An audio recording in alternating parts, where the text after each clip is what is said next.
श्रीमद् भगवद गीता यथायथ की श्री प्रभुपाद की जयपद गोस्वामी गुरु महाराज की गौर प्रेमानंदे।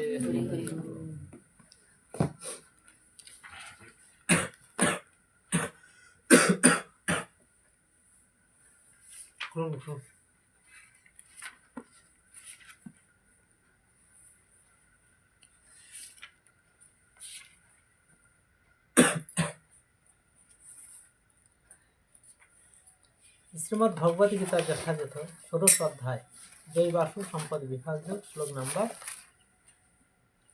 19।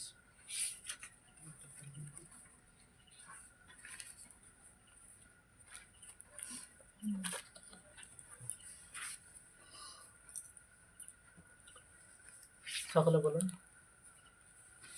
তানহং দিশতঃ কুরান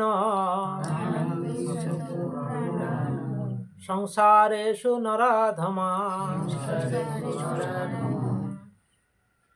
ক্ষিপাম্যজস্রমশুভ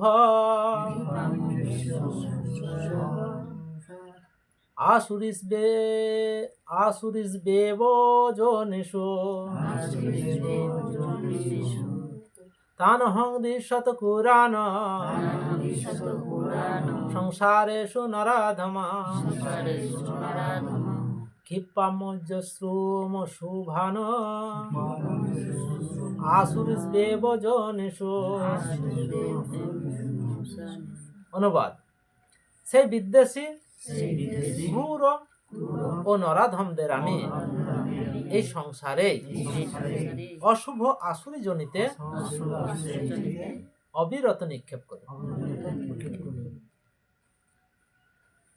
ভগবান এখানে বলেছেন, যারা এই মনুষ্য জন্ম পাওয়ার পরে অসুরের মতো যারা কর্ম করবেন তাদেরকে কি করবে?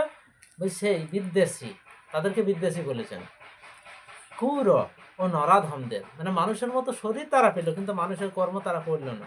তাই আমি এই সংসারে তাদেরকে আবার আনবে, এই সংসারে ভগবান বলছেন, আমি তাদেরকে পুনরায় এই সংসারে নিয়ে আসবো। তাই বলছে এই সংসারে অশুভ আসুরি জনিতে অবিরত নিক্ষেপ করে আরো আসরিক জনিতে তাকে পাঠিয়ে দেওয়া হবে।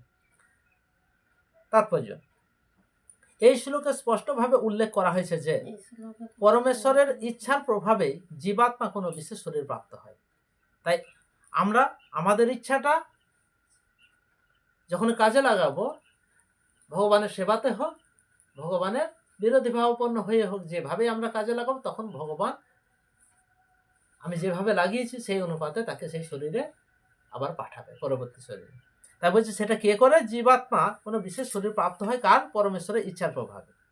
তাই আসরিক মানুষেরা ভগবানের পরমেশ্বরের তো অস্বীকার করে যথেচ্ছাচার করতে পারে।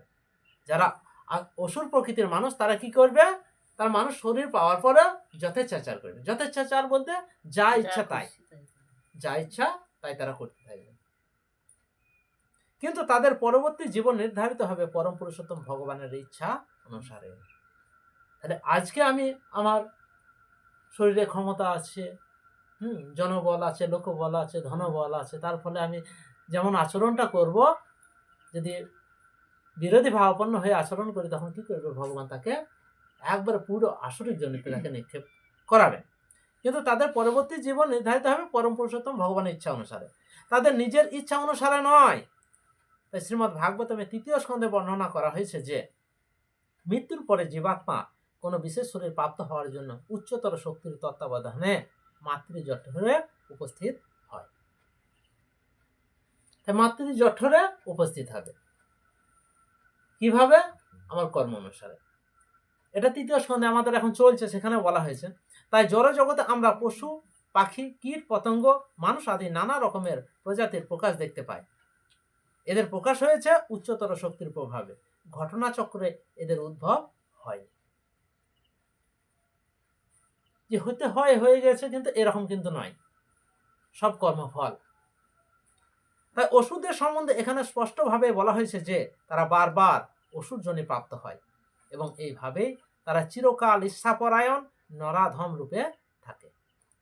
তারা কোনোদিন কারো মঙ্গল সাধন করতে পারবে না। যারা অসুর তারা বারবার অসুর জনিতেই তাদেরকে নিক্ষেপ করানো হবে। কিভাবে আমরা বুঝবো?